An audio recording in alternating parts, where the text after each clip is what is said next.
March 12 இன்னைக்கு world kidney டே. இந்த kidney டே அதுவுமா உங்கள் கிட்னியை பற்றின ஒரு அவேர்னஸ் வீடியோ மாதிரி பார்க்கலாம்.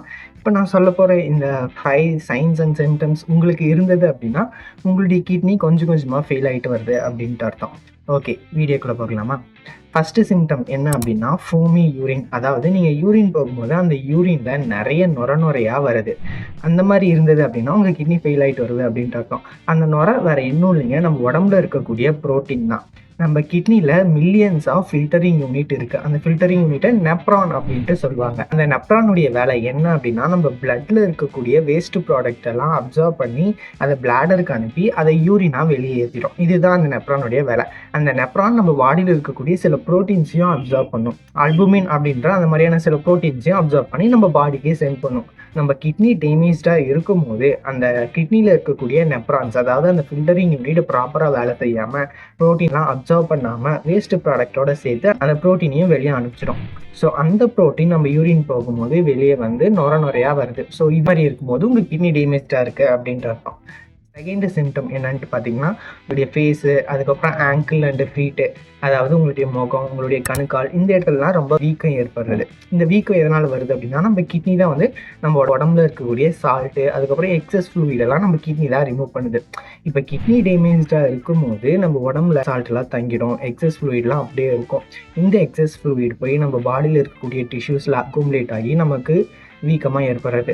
அதையும் எஸ்பெஷலி நம்மளுடைய ஃபேஸு, ஆங்கிள் அண்ட் ஃபீட்டில் வீக்கம் ஏற்படுது அப்படின்னா இந்த இடத்துல கிராவிட்டி ஒரு மேஜர் ரோல் ப்ளே பண்ணுது.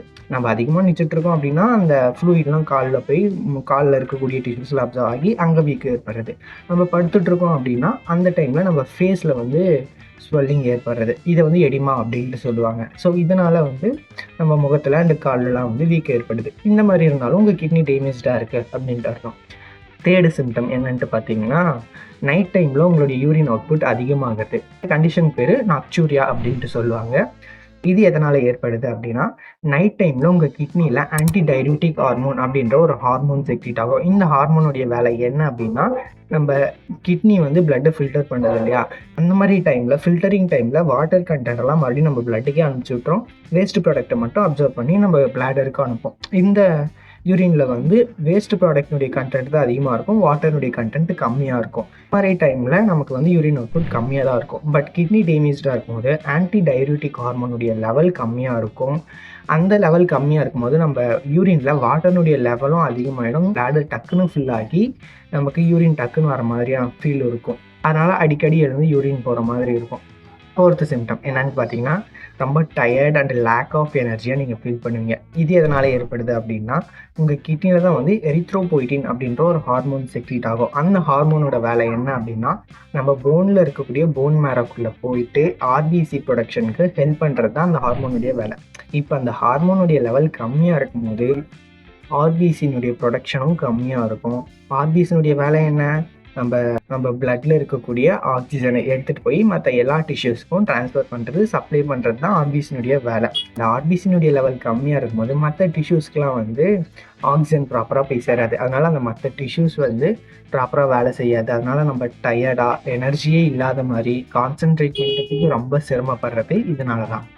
அதுக்கப்புறம் ஃபிஃப்த்து சிம்டம் என்ன அப்படின்னு பார்த்தீங்கன்னா மெட்டாலிக் டேஸ்ட்டு. உங்கள் டங்கில் வந்து ஒரு ஃபுட்டை சாப்பிட்றீங்க அப்படின்னா அந்த ஃபுட்டு வந்து மெட்டாலிக் டேஸ்ட்டாக உங்களுக்கு நீங்கள் வந்து ஃபீல் பண்ணுவீங்க.